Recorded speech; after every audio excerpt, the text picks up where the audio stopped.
All right, guys, this may be it. Last new material of the year.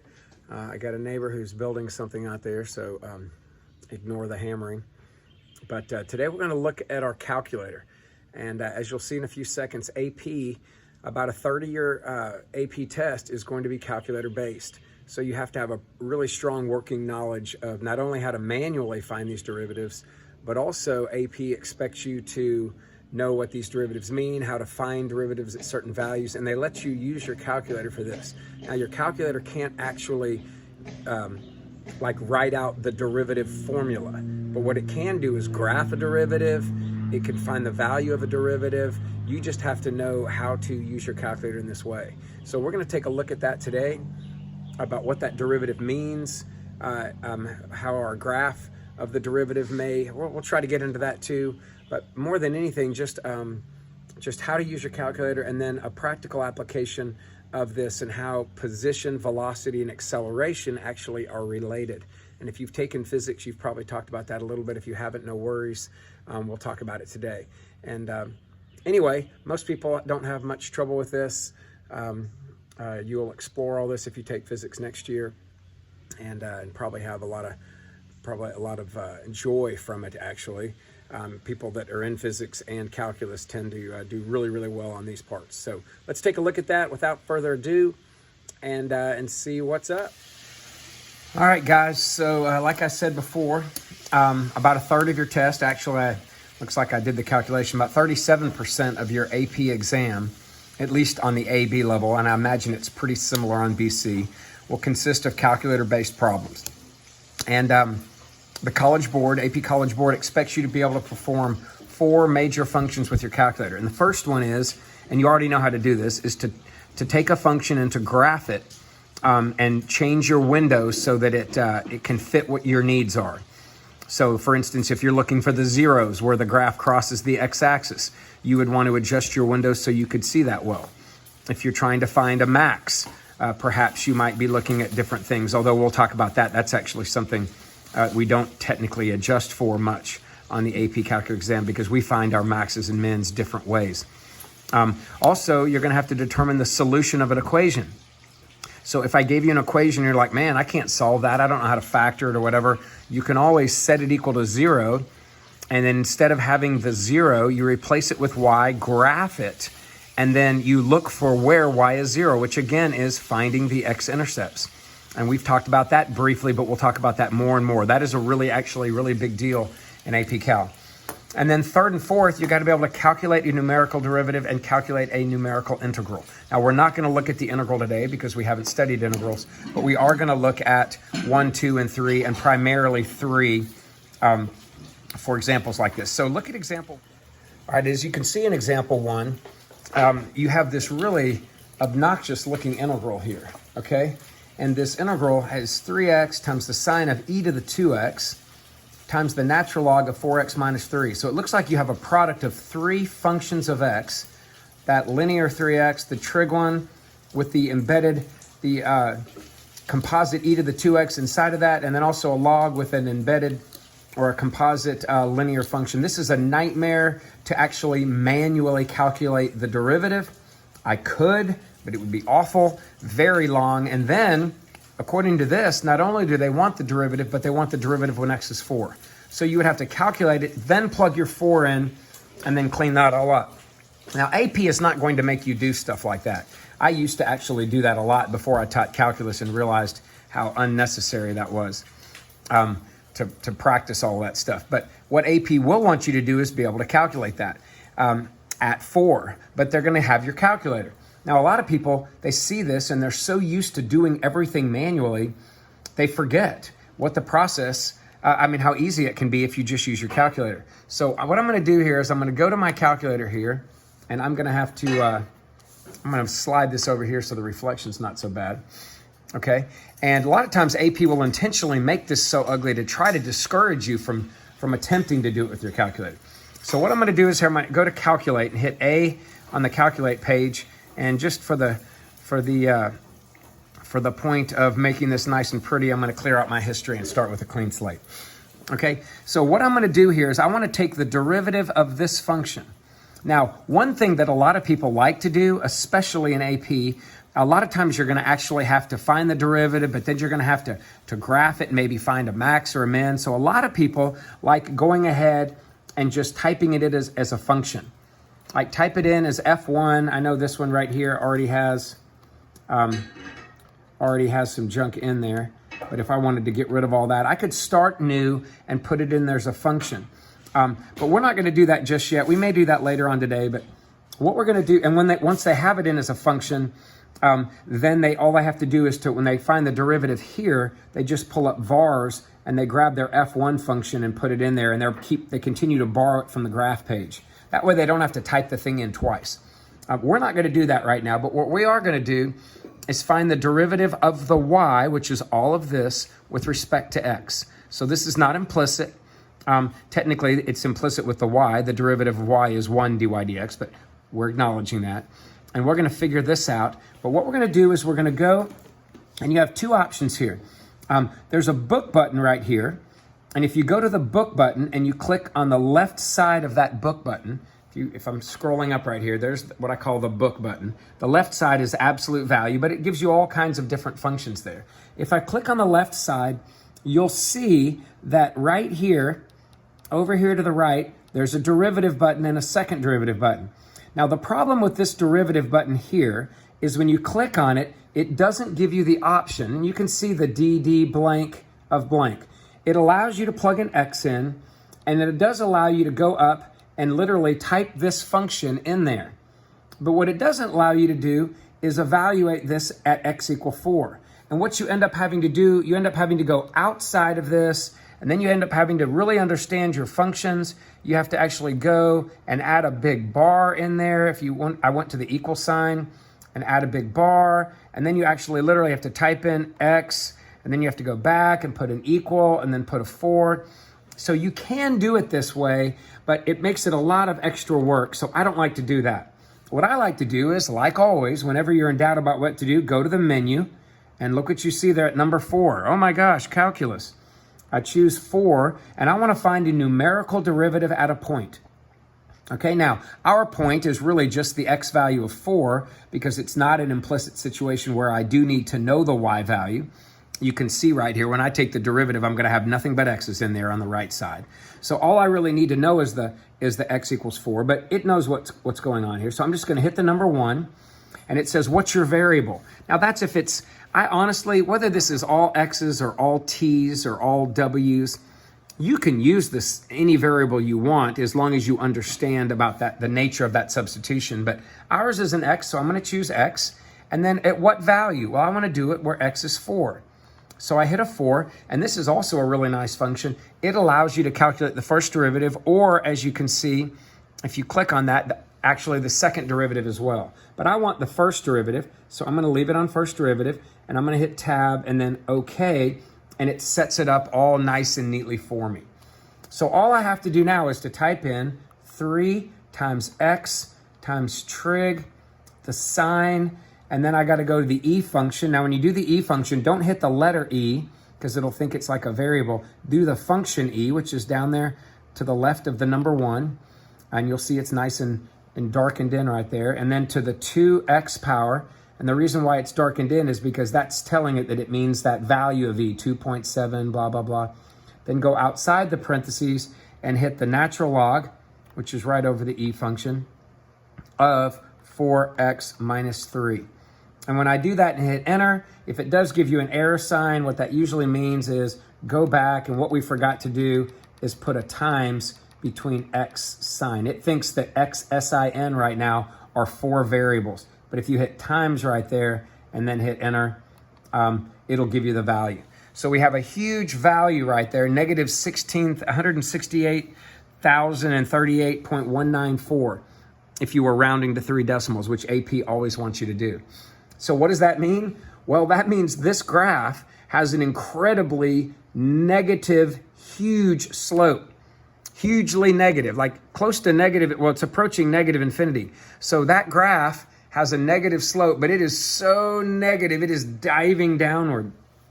And that would make me think there's probably a really good chance that the slope at 4 is approaching going vertical right there. Not yet, it's not. Or it would say DNE, or maybe it's approaching a cusp right there, who knows? But the point is, I found that derivative without actually manually calculating it, and I let my calculator do the work for me. Okay, so once again, I'm typing it in there, but I'm going menu, calculus, numerical derivative at a point. I set it up, then I type the function in there. Now, I mentioned earlier what would have happened had you had this function in there and you had graphed it. Well, let's just say I had graphed it. Again, 3x times sine of e to the 2x power, then go on the outside, and then natural log of 4x minus 3. Okay, so if I graphed this, who knows what the graph looks like right there? It's such a weird, complex function. It's probably going to take a while to actually give you the graph. Look at that thing. It's zigzagging and doing all kinds of weird stuff. I really don't care. But if I had typed it in right there, then look how easy it is. And I do this when I'm doing free response questions, which I know are going to ask me a lot of things about this function. I kind of get in the habit of just typing in like that. And then I go back to my calculate page, my scratch pad little deal. And then now look what I could do. Now I can go menu, calculus, numerical derivative. I can go ahead and type it in at 4, hit enter. And now instead of typing that whole function in there, I can just go inside the parentheses. I go vars, go down to F1, which is where my function's typed in, and then make sure you enter an X in there because that's my variable. And look, it gives me the same value. And this is a great idea when you plan on doing multiple things with that function. Maybe find the first derivative, maybe find the second derivative. See, I certainly don't want to have to type that in multiple times because it's so long. This allows me to type it in one time as a graph, and then I can continue to borrow that function over and over as I do things. Are you with me? So now, for instance, I've already got this typed in, right? So if you look at example 2, now I've already got it in there. Now if I wanted to find, and I'm on page 103 in the book, but now if I wanted to find the second derivative right here, see d2y over dx squared, the second derivative of y, at 1, I can say menu, calculus, numerical derivative, at what value? Well, this time it says at 1, so I can type a 1 in there, but it also says the second derivative. So I can go down, choose second derivative, okay, and then again, I don't have to type this entire function in there. I've already done it once. I can just go vars, grab F1, put an X in there, and hit enter, and it spits out 137.568. And I've said something about this before, but the value of a second derivative, which you will find later, is a rate at which the rate of change is occurring, or the rate at which the slope is changing. It's kind of like acceleration is to position, if you know anything about physics and acceleration velocity, which we'll talk about in a second. But anyway, with calculus, we have found that if the second derivative is positive, then the graph has a cupped shape. We call it concave up. I mean, it may not be all the way like a big happy face. It could be part of a happy face, but it means that it is not bent that way. It's bending that way. Okay, so that tells me that this graph at x equal 1, because it's positive, that at x equal 1, it's kind of cupped upwards. We call it concave upwards. Okay, and we'll talk more about that later. I don't see me getting into that on this test, but I just wanted to point out that there is a way you can calculate the first and second derivative without actually going through the pain of using all of your derivative rules, as long as you're finding it at a particular x value. See, I can't come up here. I'm going to go back up here to the first derivative. I can't calculate this derivative at x equals x. If I try to do that, I get an error. See, it doesn't know how to actually write out the derivative.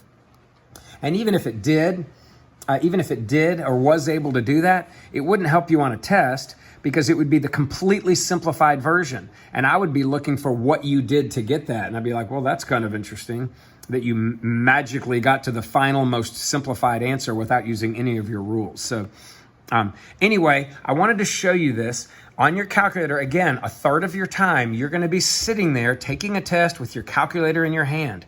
I cannot tell you how many times somebody is given a problem like example 1 or 2, and they manually try to calculate this.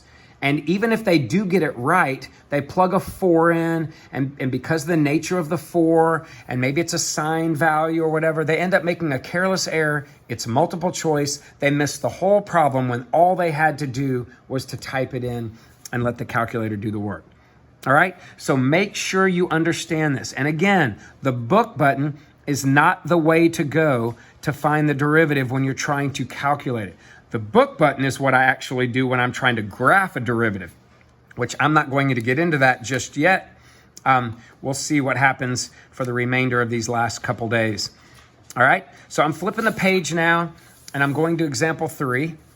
Okay, example 3 says, for this given function, and I have no idea what that looks like, but it says, for that given function, determine when the derivative of f is equal to 10. Okay, so I'm looking for when is the derivative equal to 10? Well, I have 2 options. Okay, the first thing is think about this. I can't calculate the actual derivative function, but I do want to know when is the derivative equal to 10. So right here is what I want to do, but I'm looking at this and going, I didn't say find the derivative when x was 10. I basically said when is the derivative 10? Well, I got 2 options. One of them is I can think about this, again, when the derivative of f, that is 10. I can think about this equation and go, well, why don't I think about each side as a function? Okay? And if I think about each side as a function, like what if I think about that as a y and that as a y? And I want to know when is that y on the left equal to that y on the right? Well, that's what I'm suggesting here. I'm saying take your f1 of x, the first y, and graph it. Okay? Then take the 10, make that the second y, and graph it. And if I want to know where the left and the right are equal, I'll just look on my graphing calculator and see when do these functions, and just see when do those 2 functions touch or intersect. Okay, so I want to change my window up. A lot of people like to start with this standard window, which you guys know that you can hit menu and then go to window zoom, which is 4, and then just hit standard. But I actually don't want standard, because if you look at the original problem, it says to let your x be 0 to 10. So you can go with standard to start, but then I'm going to go to window settings, and I'm going to change this from 0 to 10. I actually like to scale it at 1, 2, so it kind of helps me see maybe what I'm looking for. And I'm going to hit enter right there. So there's 0 to 10. Also, you'll see in a second, when I graph these, I'm going to be graphing the left one is a y equals, or f1 of x equals, and the right one is a y equals. Well, that means the second graph is going to be y equals 10. Well, right now I can see this only goes to y equals 6.4. So while I'm there, which is what I should have done, I'm going to go to my settings, and I'm just going to make my y max, I'm going to make it 11. So I can see the y equals 10 that will be there, and then I'll be able to see these graphs. Now, again, I'm not graphing. The whole problem is saying when is the derivative of the function 10. So I'm going to graph the derivative. Now, remember before when we were doing this, we did the derivative by hitting menu and then calculus. Well, look what happens when I'm graphing. When I hit menu, calculus is gone. Well, it does that intentionally so that you don't use the derivative at a certain value, but instead, this is where you go to the book button that I mentioned. So if you go to the left side of the book button and you grab derivative right there that's highlighted, hit enter, now you can find the generic derivative. It's kind of like the equation of the derivative, and it doesn't find it at any one particular value. It finds the equation, which is a generic for all of the values, and that's what we're doing, right? We're graphing a function over all the values of x. So I'm going to go ddx. I'm going to put the x right there, and then I'm going to type my function in. Okay, so here we go, 3x times, you might want to get in the habit of just putting times there. It helps this calculator a lot. The 84s, you didn't need to do that, but these you do. 4x minus 3, so I have the function in there, and that's the first function. Okay, and you can see it dropping down there and going back up. All right, then I'm going to hit tab to do the second function, and the second function was just 10. Okay, and when I do that, I can now look and see where did these 2 functions cross, and I can see that they intersect in 2 spots. So to find those values, I'm going to go menu, Analyze Graph, and I'm going to look for the intersection number 4, and it's going to say, well, give me something to the left. So I'm going to go a little bit to the left of where it crosses and hit enter. Then I'm going to go a little bit to the right of where it crosses and hit enter. And then look at the X values, 1.155, and you can see that right there, 1.155. And then when I go Menu, Analyze Graph again, hit intersect 4, again, left bound, I'm going to pick to the left of the other point, hit enter. And by the way, you don't have to use the cursor. If you knew what it was, you could just say, oh, well, I'm just going to enter the number 3. Watch what happens. I don't even have to use my hand right there. I can just go 3 and hit enter, and it will mark it at 3. And then sure enough, it's hard to see this value now because it's so combobulated there. But if you put your hand up there and then click and hold, you can see the hand shut, and then you can drag that point down and see it a little bit more clearly. All right. Oh, whoops. Calculate graph. And you can see it a little bit more clearly. And there's the 2.375, which is the second value of X. So you are asked, determine when the derivative of F is equal to 10. So that means your slope, your derivative of F, will have a slope of 10 when X is 2.375 and 1.155. Now that might mean nothing to you right now, but that will mean something later on when we start getting into in calculus, when we start getting into these derivatives having meaning. Because remember, a derivative is a slope, and a slope is the rate of change. And I might be asking you like, hey, when is the rate at which water leaves the faucet 10 feet, whatever, square feet or cubic feet per second? I might want to know that rate. When does that happen? When does the rate equal so-and-so? When is the rate 0? All those things, what we basically calculated here is when is the rate equal to 10? And when you get into real life situations, this application will hold. Now, I got to be honest with you. A lot of people teach it that way. I like option 2 better. So what I really asked you to find was when these two are equal, right? Well, wondering where they're equal, what I could also do is just move the 10 over to the left, and then I could say, well, I just want to know when this left side is 0.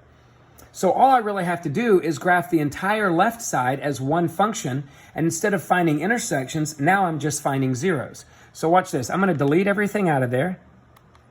All right, so everything's gone, and I'm just going to graph this one function right here, okay? And the reason why I like this is because if I'm looking for a 0, I'm looking for where it crosses the x-axis.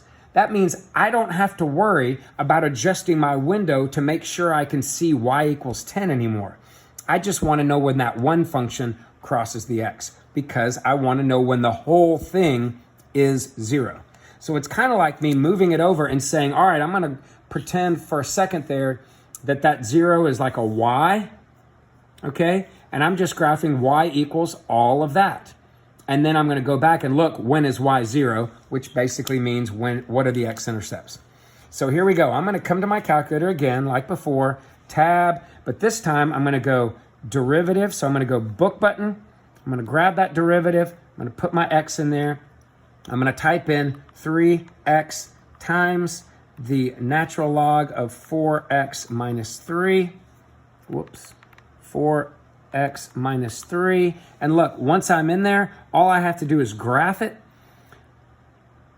Oh, forgot the x, sorry, tab. I'm going to go back to x1. I forgot the minus 10. So minus 10, I'm going to graph that whole function. And look, I'm not looking for where they intersected. I'm just looking for where the x-intercepts are, which I think is a little better because that way you don't have to adjust your y. All you got to do is make sure your x is intact, the 0 to 10, and then just look for roots. So again, you'll see menu, and let me show you a little trick with menu. As long as you have enough space, a lot of space to the right of the last intersection, watch what you can do. Window, I'm going to go to analyze the graph. I'm going to hit 0 and watch this. Okay, I'm going to go right here to the left for my left bound, right? And watch this. If I just scroll, look what happens right there, 1.155.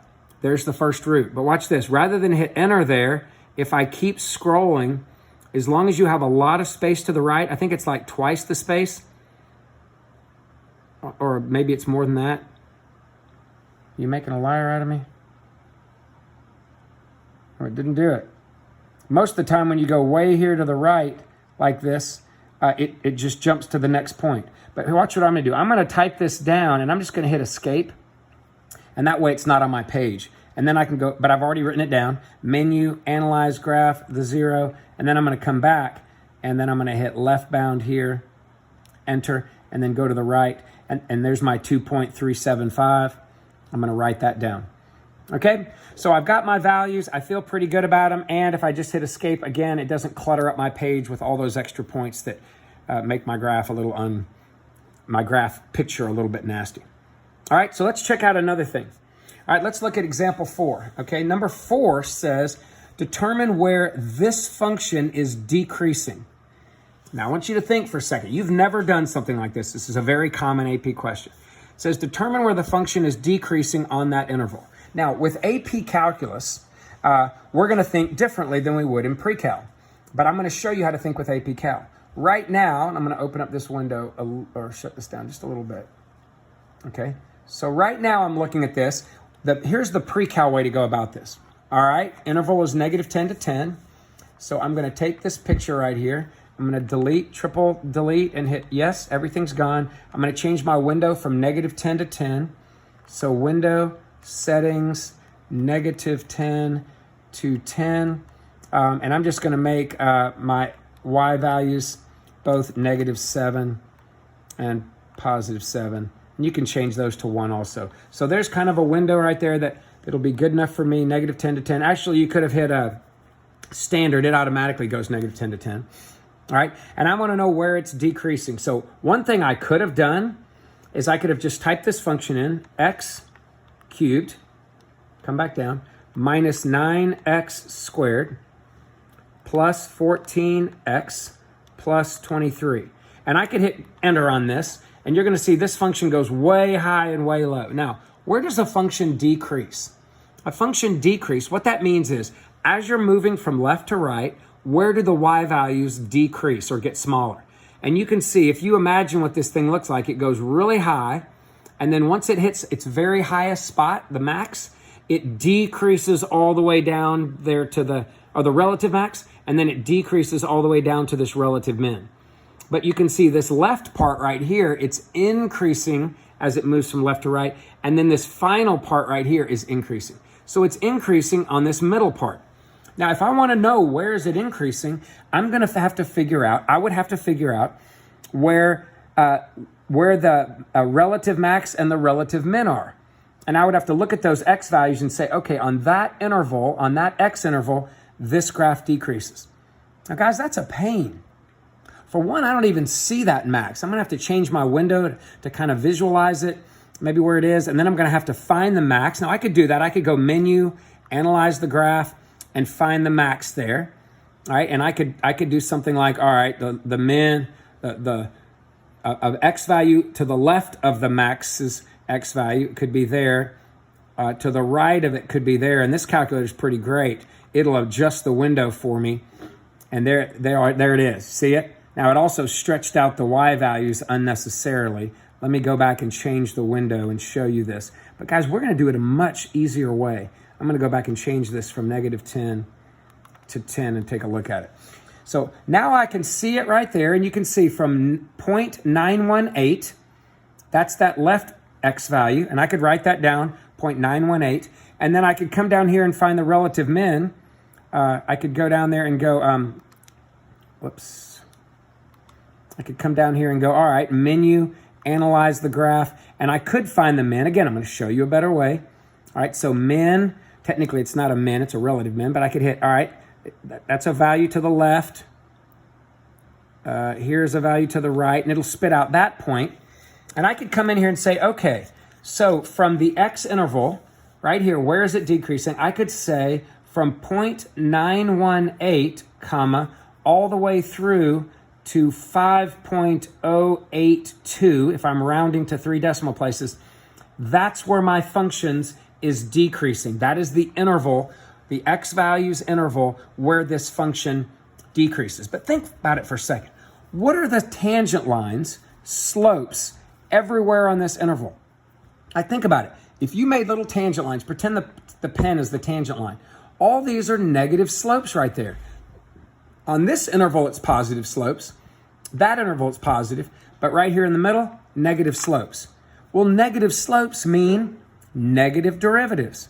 So one way I could do this without doing what I just did is say, if I want to know where this function is decreasing, that's the same thing as saying, all right, I want to know where the slopes are negative. So I can graph the derivative function and just see where the derivative function has negative values. Now think about that. Wrap your brain around that. You've been graphing these manually, right? And when I find this g prime function, I get a new function. Now, I don't know what that new function looks like. This is what the g function looks like, but I don't know what the derivative function looks like. But the derivative function's values that are negative mean the original function had negative slopes. So watch this. I'm going to delete all this out, which you don't have to, but I'm going to delete it out. All right? And I'm going to go back and I'm going to go menu. And this is what I love about this. I can just use my standard window that goes from -10 to 10. I don't even have to worry about finding the max. And watch this. I'm just going to go and I'm going to graph the derivative of that. So I'm going to go derivative function, put the x in there. I'm going to, dang it, derivative function. All right, I'm going to type x in there, come up, and I'm going to type in x cubed. So I'm taking the, now you might go, well, I can do the derivative quickly in my head. Fine, but you do run the risk of making a careless error. I see people all, now it would be 3x squared minus 18x plus 14, but I don't have to do this, and I'm showing you this way just to point out that you don't have to use, I mean, you don't have to do things manually.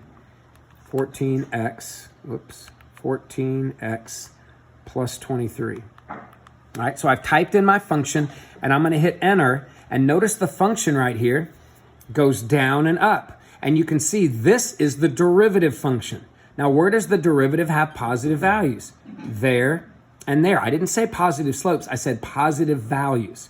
So the derivative is positive there and there. The derivative is negative here and here. Well, this area right here between that and that represents where my original function had negative slopes or was decreasing, right? Decreasing means that the slope, actually it's not f, the slope of the g was negative. Well, this is my slope of the g. So all I have to do is go find out what those x values are, and those will be intervals. Anybody got any guesses?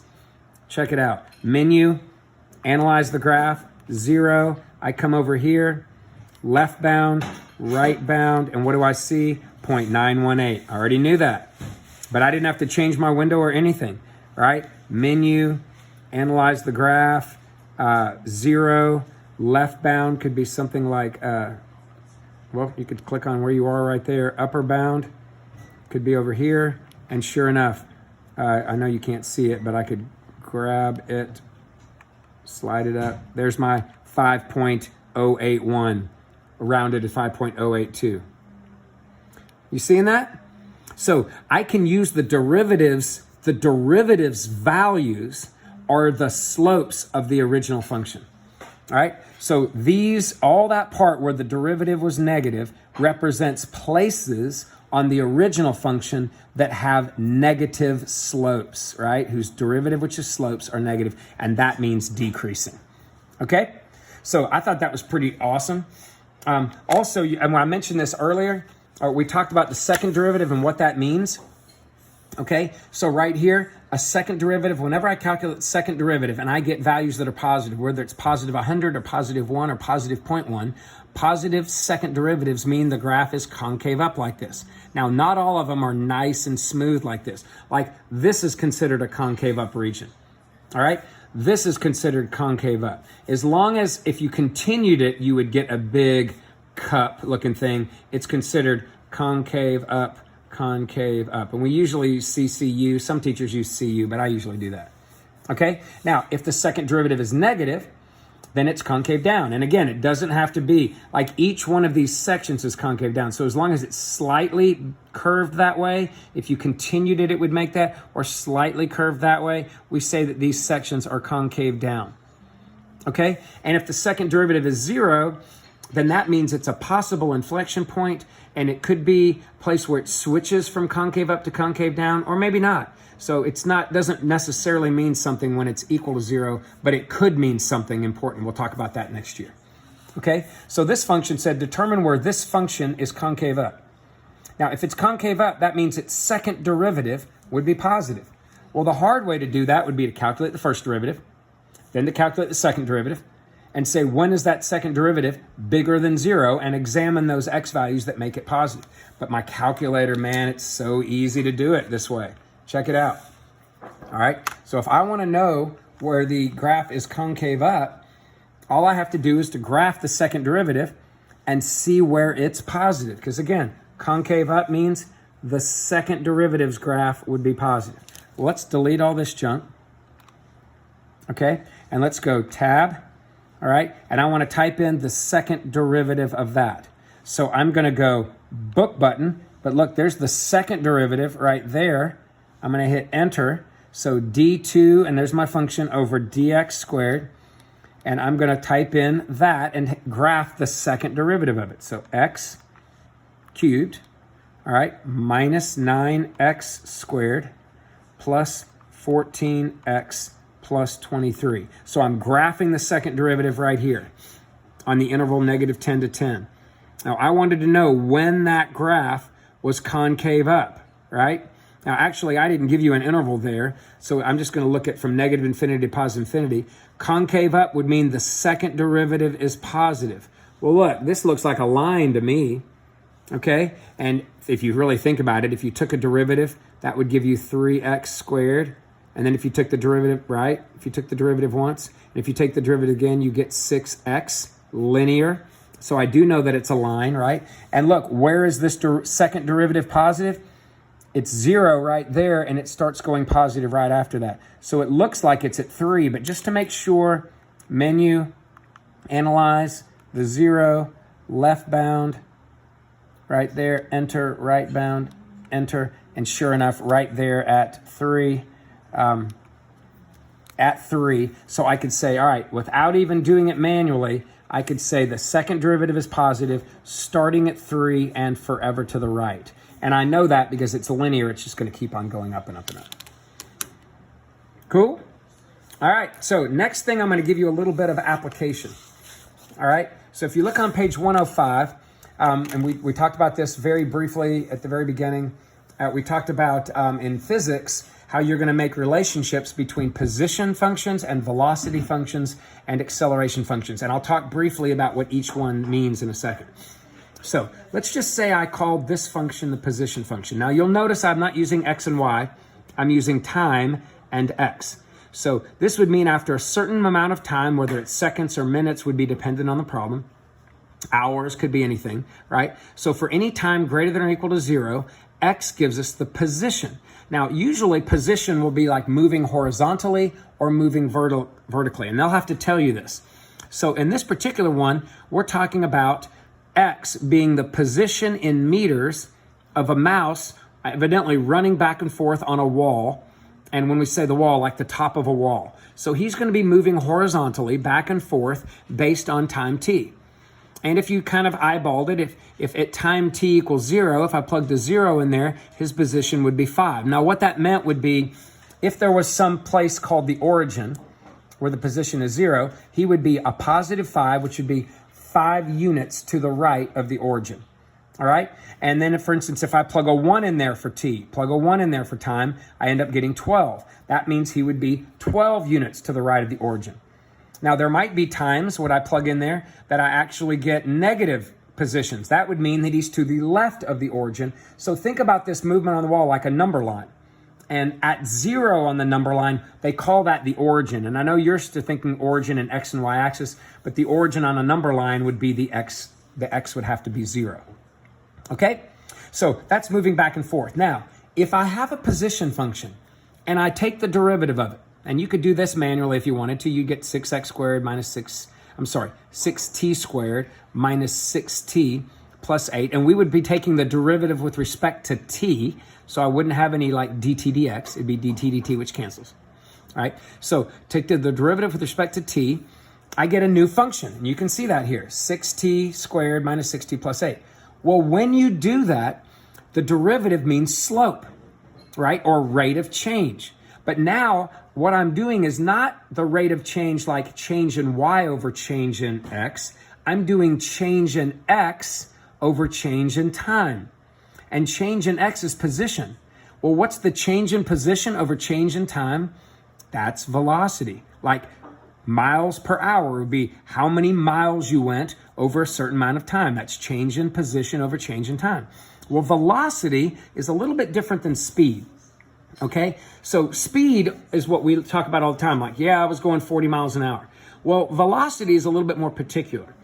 Velocity is like speed, but it also talks about direction. So when you have a positive velocity, it would be moving to the right on the number line, going that way. Negative velocity would mean going to the left on a number line. And if the position was moving up and down, positive would go up, negative would go down. Okay, so anytime your velocity, which you get by taking the derivative of this, anytime your velocity ends up giving you a positive answer, like for instance, if I plug a 2 in here, I get 24 minus 12 plus 8 is 20. So my velocity is positive 20. That means I'm moving towards the right. Okay, positive velocity means you're moving to the right. Okay, now if I plugged a number in there, like, I don't know, a half or something like that, and somehow that managed to give me a negative number. And again, a half won't do that. But if I plugged a number and got a negative number in there, that would tell me that I was moving towards the left. And if I plug something in there and my velocity ends up being 0, well, you know, that makes sense, right? If the velocity is 0, I'm not moving. I'm stopped. Now, I might be stopped permanently, like stopped and not going anywhere for a while, or I could be stopped kind of like, what if you're moving to the right and you slow down and then you stop for one instant and then head back to the left? That would be a change in the direction. And whenever I change direction, I have to go through a stop. And that's a key thing that we're going to talk about. All right. So again, what you need to know from this is if I take the derivative of x, I get velocity. And if the velocity is positive, I'm moving either up or to the right, depending on my problem. And if the velocity is negative, I'm moving either down or to the left, depending on my problem. And if the velocity is 0, I'm not moving at all. Now, guess what? If you're familiar with physics, do you remember how things like acceleration were meters per second squared? Well, a meters per second squared is like saying meters per second. So what that's doing is saying the rate at which the velocity is changing, the rate at which the rate is changing. Well, if a rate is a derivative, what do you think a rate of a rate is? A second derivative. So the second derivative of position ends up being your acceleration. Or you could say the first derivative of velocity. Since you got to take the derivative once to get velocity, if you take the derivative of velocity, you get to acceleration. And you could have done that, right? 12t minus 6. Well, the acceleration talks about how your speed or your velocity is changing. Okay, like for instance, let's just say I'm driving down the road, right? And I'm moving to the right, and my velocity is 10 miles per hour, right? And then the next time I look down, it's 11 miles per hour, then 12 miles per hour, then 13 miles per hour, right? You might say that I am accelerating, okay? In real life, we say things like I'm accelerating or I'm decelerating, right? When we talk about accelerating means going faster and decelerating means moving slower, okay? Well, in physics, we just say, hey, if I'm accelerating, if it's positive, what that means is if I'm heading to the right, then I would be going faster and faster and faster to the right, right? But we could also say that if my acceleration was negative, okay, if it was negative, I could still be going to the right, but I could be slowing down. But the bottom line is if acceleration is positive, okay, then we say that I'm accelerating to the right or I'm accelerating up. If my acceleration is negative, we say I'm accelerating down or accelerating to the left. And we'll talk more about that in a second.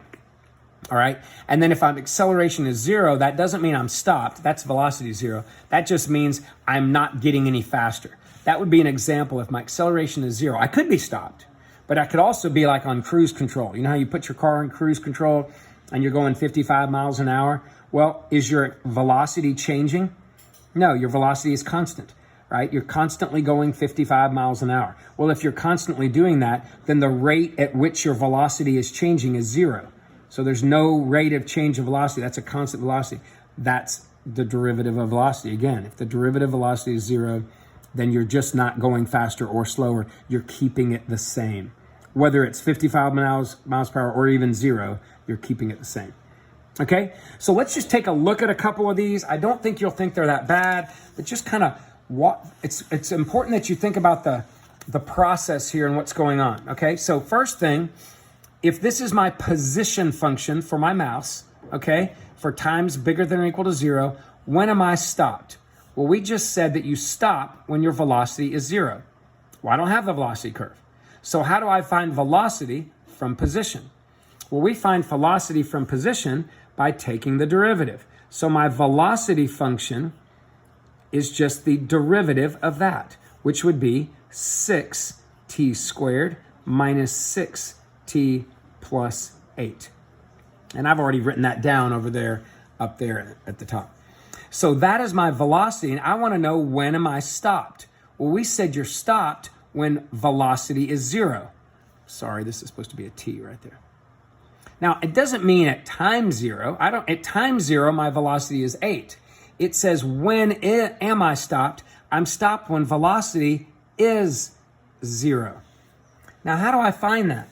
Now, a number of you are going to go, oh, you try to factor, to use the quadratic formula. Okay, guys, but aren't we on the section where we have a calculator in our hand? So I want to know, where is this 0?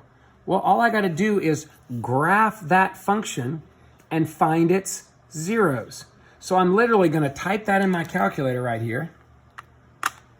Right? In fact, remember, I'm going to delete all this out. I don't even have to do it manually and type it in. I could have just done the derivative of that. So watch this. I have two options. I could have just said, I'm not even going to do that manually because there's a chance I could make a careless error, right? I see people all the time, including myself, that go 3 times 2 is 8, right? Instead of going 6t squared, they go 8 because it kind of looks like 2 cubed. It's very easy. I see it happen all the time.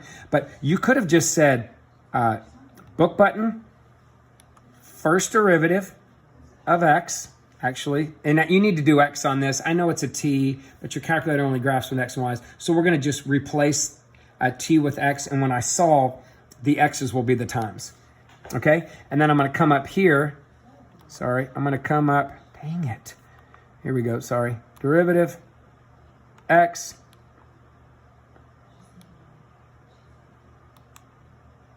What in the world is happening here? Derivative with respect to x. Okay, there we go.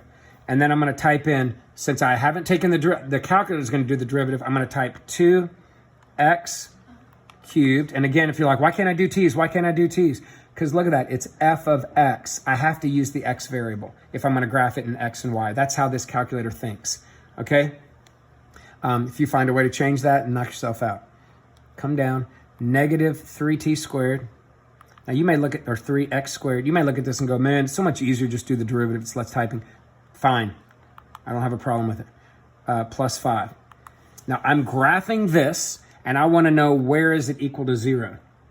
Okay, so here's my graph, and I don't even see it cross 0. Do you? Where does the derivative? Now, who says this thing's going to cross 0 at any particular place I know of? I'm going to double check, make sure I have it typed in right. 2x cubed minus 3x squared plus 8x plus 5. Okay, so I have it in there. Let's go and let's change my window. And let's go window settings. It said greater than 0 or equal to 0. Who says it has to do it at 10? Let's go out to 50 and see if we see it cross anywhere. And it crosses nowhere. So where is this particle stopped? According to this, I don't see it stopped anywhere. I'm double checking my notes to make sure that I have done this right. Nope, according to this, it never stops. Okay, so based on this equation, it never actually crosses the x-axis. Okay, so because it never crossed, never found zeros, I'm fine. Now, by the way, I could have, instead of graphing the entire function's derivative, if you're looking at this and saying, man, I don't want to do all that, right? That's too much trouble. I'm just going to graph the actual derivative function. You could have done that. You could have graphed 6x squared In fact, if you do this in your head, it would be a little bit easier to do it in terms of time. And you could have graphed this. I know you can't see the graph if you want to change your window to see it. But again, I really don't care. I just want to know where it's 0. So all I care about where it hits, and I went out to 50. I didn't see anything. If you want to go out further, knock yourself out. Okay? Now, I have a question. Then I should have given you a better equation here. But on this one, the second question is determine when the mouse is moving to the left. Well, right now, guys, this particular graph, if you start plugging in values like t equals 1, you see that I get 8. T equals 2, I get 20. T equals 3, and I'm looking at this equation. T equals 3. And you could trace it and see that. Watch. Trace, right? If I go graph trace, and I hit graph trace, and I start entering values like 3, enter. And it goes, 44. That means I'm going 44 miles an hour. If I hit 4, enter. Now I'm going 80, maybe it's miles per hour. What did we say the units were in this? No, this was seconds. So meters per second, right? If I type in something like 10, time equals 10, now I'm going 548 meters per second, really fast mouse. So you can see that this thing kept getting faster and faster and faster and faster. And you can see it when I'm tracing it, okay? Well, moving to the left would mean the velocity would have to go negative. And to go negative, it eventually has to stop. It has, right? If it's going positive, it has to stop, which means it has to hit 0 and then go the other way. Well, guys, this thing's never going to go left. Okay, I should have picked some better equations right here for this, but the bottom line is the thing never did stop, and if it doesn't stop, then it's never going to head to the left because the velocity is always positive. But you would have to really change your window to see this. Okay, let's try something else. Maybe it makes a little bit more sense. I probably need to change that question. Look at example 7. Example 7 says, all right, what if you had a rocket and it was shot straight up from the surface of the table at this position function? Okay, now, a lot of people go, why don't you change it to Y? Well, the reason why I don't change that to Y is because AP normally doesn't. They use X, S, R stands for rocket's position. Who knows what they'll use? I want you to just not be so dependent on thinking X is horizontal and Y is vertical, because that's not what AP does. So now I'm thinking straight up. So think about the number line this rocket's moving on is the Y-axis now, okay? So that would represent the height, right? And then time represents how much time has passed. Now, what would happen if I plugged a 0 in there? What position am I at? 3. So evidently, he's starting out from a height of 3 meters, or whatever units this is. It doesn't really give you we'll just pretend it's meters. So maybe it's on a big stand that's 3 meters high, and then it's shot up into the air, okay? So after 1 second, you'd have to plug a 1 in there to get the position, 2 seconds to get position, 3 seconds, whatever. Now, at some point, what's gonna happen with this rocket? Okay, look at this, t squared has a negative on it, which means that t squared, as t's get bigger and bigger, is eventually gonna be a bigger value than this, and that negative is gonna end up overtaking this positive, and this thing's gonna start heading back downward, okay? And eventually it's gonna hit the ground. It's not gonna go through the ground. So that would be kind of the end of the experiment. But the point is, this is position, and a question for A says, using velocity, determine when the rocket reaches its highest point. Now think about that. What happens to the velocity of this rocket at the very highest place it gets to? I mean, you can even visualize it, right? It's heading up, it's going up and up and up and up and up. And as it gets to the very highest point, it stops, and then it starts falling back down to earth. So if I wanted to find out where it reached the highest point, what I could do is say, well, let me just find out where the velocity of this rocket equals 0. Because where it stops in the air would be where it's turning around. Well, how do I find velocity?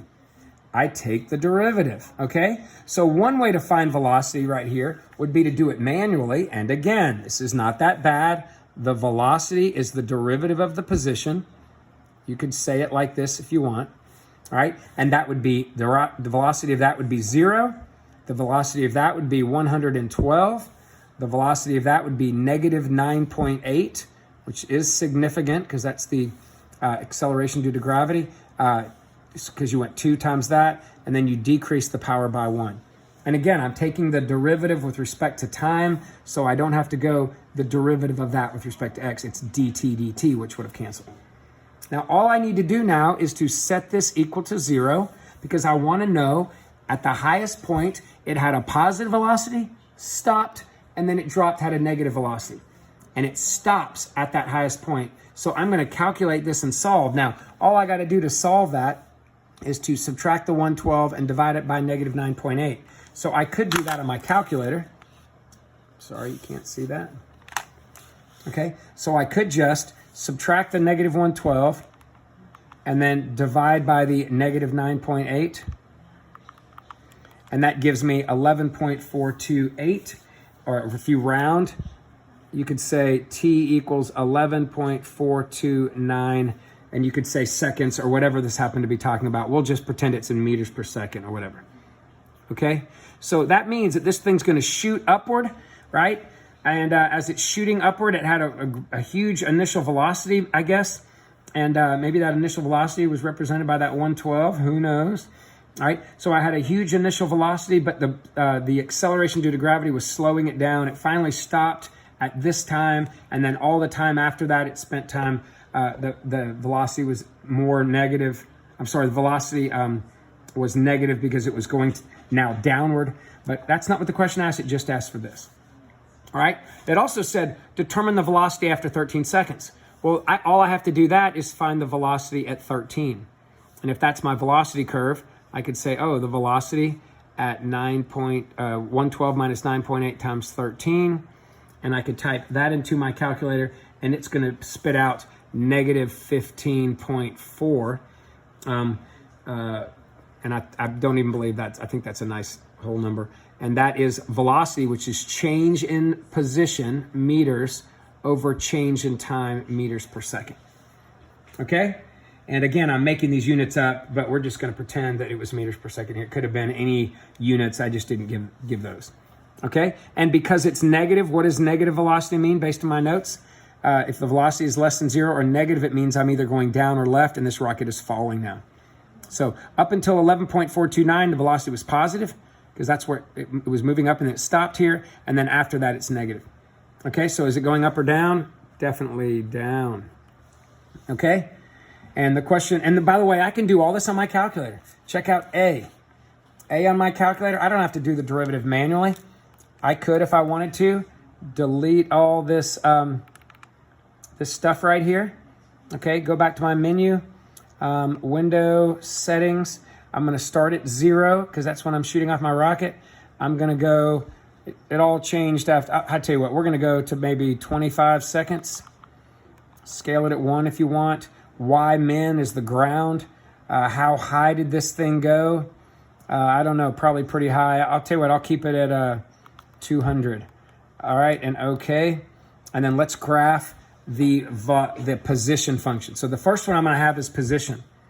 3 plus 112, I got to use x, and then minus 4.9 x squared. So this represents the position of the graph. And look at that, shooting way up. I can't even see how high it went.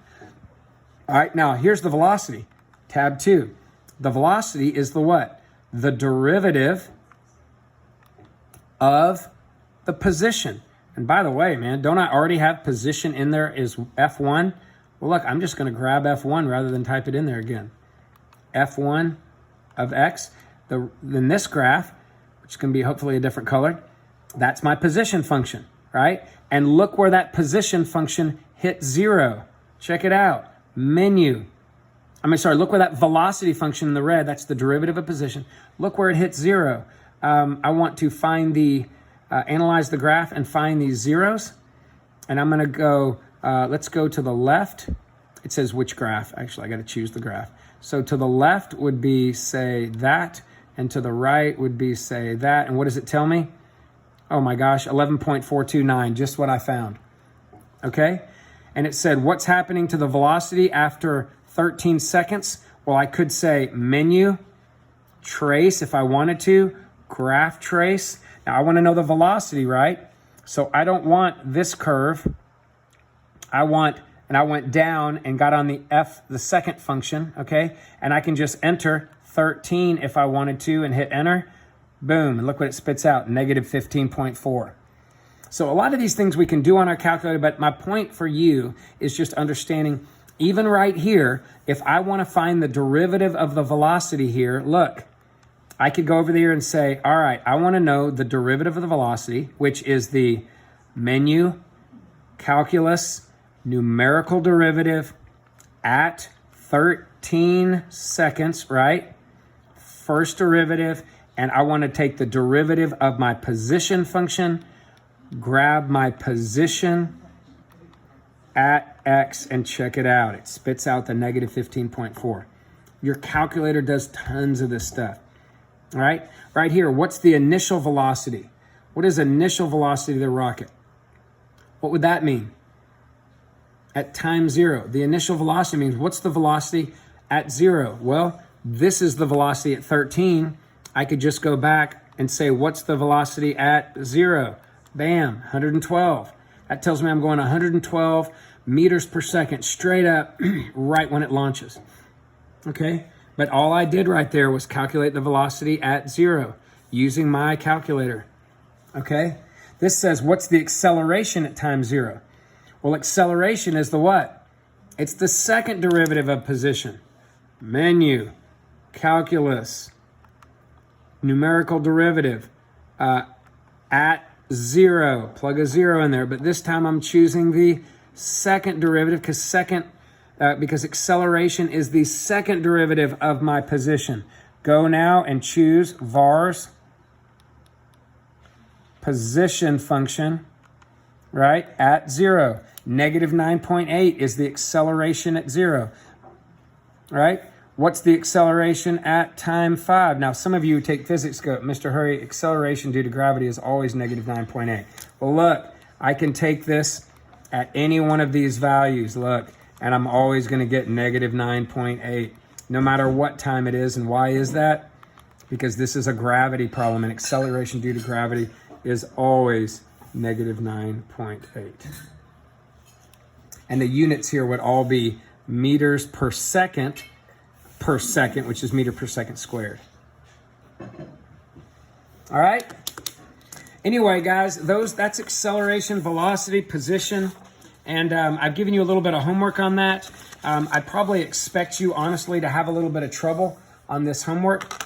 Do the best you can. See what happens.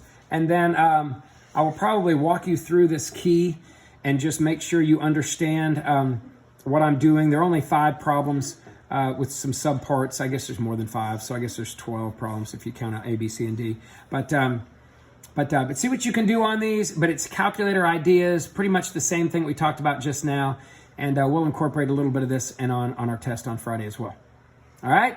And that's it for me, guys. I'll probably do a video of this key real quickly and post that for you.